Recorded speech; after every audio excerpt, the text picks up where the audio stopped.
Hi, this is Aussie Time, and I'm in downtown Melbourne with Stephan Zhang to talk about ECAF, EMAC, and what they all mean to the EOS network. So, Stephan, what does ECAF stand for? Okay, ECAF stands for EOS Core Arbitration Forum, and what it does is to help EOS token holders to retrieve or to get back their stolen funds from bad actors. So basically, yeah. Let's explore that idea. So what can a bad actor do to someone's funds? So what happened recently, there has been a lot of engineering hackers. They understand the permission system of EOS account. So they know how to change their owner permission, their active permission. So there has been a lot of victims because of they don't understand EOS account permission, which they only hold active accounts, and the hacker got their owner permission to change their account permission to stolen their fund. And what we can do as an arbitrator, we can frozen accounts on the EOS mainnet, and if we rule that the claimant is genuine and their fund been stolen, we can then follow on transfer the fund back to the original account holders. So with bad actors, could that be when someone steals your private keys and drains your funds? Very possibly, very possibly. As you know, in the past few years, there were about $1.2 billion lost because of stolen private key or lost private key. And I think that's the most important issue in the blockchain area. So what EOS is aimed to do is to solve this problem. So in the future, I believe there will be tools and rules regarding lost and stolen private key. And I was hoping in the future EOS can solve this issue, and we're working on it. We're actually working on it at the moment. So Stephan, can you give me an example of a bad actor and what they can or have done? Oh, sure. So as you probably know that you can, once you deploy a smart contract on EOS, and you can actually change the smart contract at a later on stage. So that's the difference to, say, Ethereum? Correct. So what happened recently inside the Chinese community, so there was a case called, Formal 3D on Ethereum. It's sort of like a game. Yeah. And they put it on EOS, I think 3 days ago. And within 24 hours, the contract's been changed somehow by someone. We haven't found out yet. But what happened was, let's assume there's a bad actor, and we don't know whether the bad actor is within the development team or not. And the hacker changed the smart contract by himself and caused about 60,000 EOS token lost. There were hundreds of people invested in the game. They used EOS token to play the game. That's a lot of money. That's a lot of money. And later on, I think after 18 hours of the game came live on EOS network, the hacker changed the smart contract and transferred 60,000 EOS token to his personal account. So that explains a bad actor. And has someone put in a case for arbitration with ECAF? Right, yes.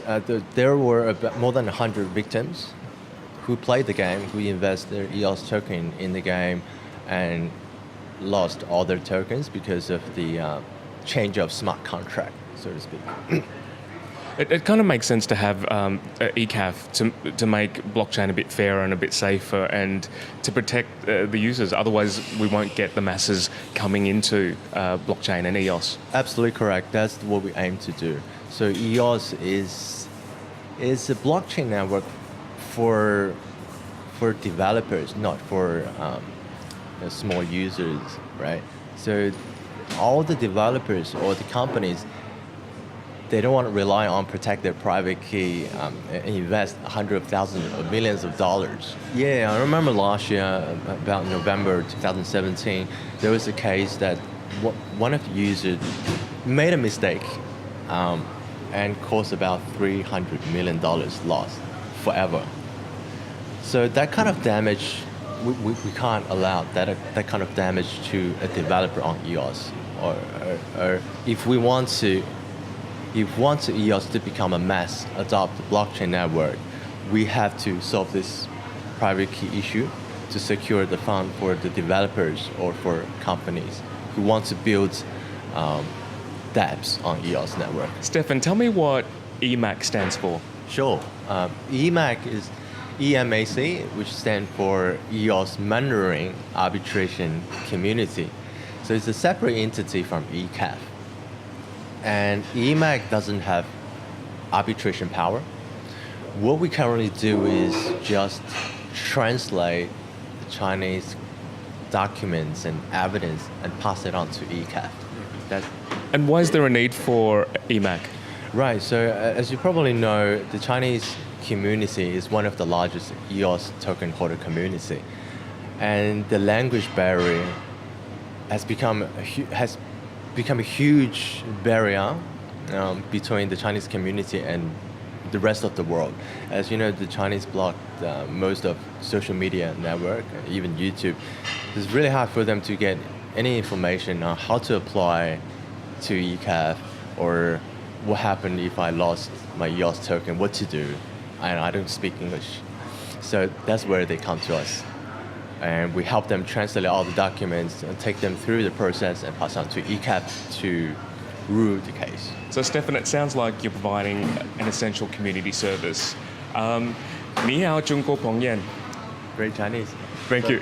I'm practicing. Yeah, so EMAC has done a huge deal of work for the Chinese community. As you know, there's such demand for English service because the Chinese community, excuse me, most of them, they don't know how to use ECAF forum. They don't know how to make a claim, and they don't speak English, obviously. So EMAC is the only place at the moment inside the Chinese EOS community that can help people to translate the document and evidence and take them through the claim process with ECAF.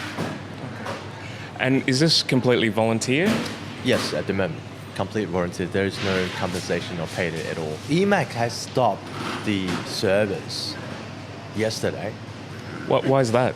So there was an emergency case happened yesterday. One of the claimants threatened our case manager because he suspects that we involved in some sort of scam. So there are a lot of people, like vicious people, bad actors, or even they are the victim themselves. But how to say, we just have to protect ourselves at the same time while we're helping other people. So were they physically threatened? Or their safety? Not physically, but on internet they copy their WeChat post. They dig out phone numbers and address and publish on the internet. That's not very ethical behavior. No, of course not.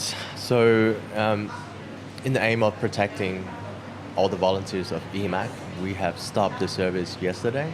But hopefully in the future we can resume the service for the Chinese community. Okay, do you have a timeline of when you'll resume? No, not at the moment. What EMAC aim for the future is to become a parallel community as ECAF. So we're still working on it. We're still at baby stage. It's only been almost 2 months now. So we still sort of like work our way through it and find out what's the right way to provide the right service to the Chinese community. Yeah. And with the Chinese community, how do you communicate with them? Because I've heard there's a great firewall of China, Yeah. and that the Chinese community don't use a lot of our social media like YouTube or Facebook. Not at all. So WeChat is the tool in China. We don't, it's not like Western social media network. They have Twitter, Facebook, and different platforms to choose from. But in China, WeChat is the communication tool. So Weibo has been there for a while, but now it's pretty much gone. WeChat is the only thing left. Okay. And with WeChat, it sounds like you can chat and share videos, share posts, Sure. like Facebook? Yes, pretty much. Yes, you can post your daily life. You can chat with your friend. You can join a group chat, and you can share video and posts. Okay, interesting. So do you have any final words to our viewers about ECAF and EMAC? Sure.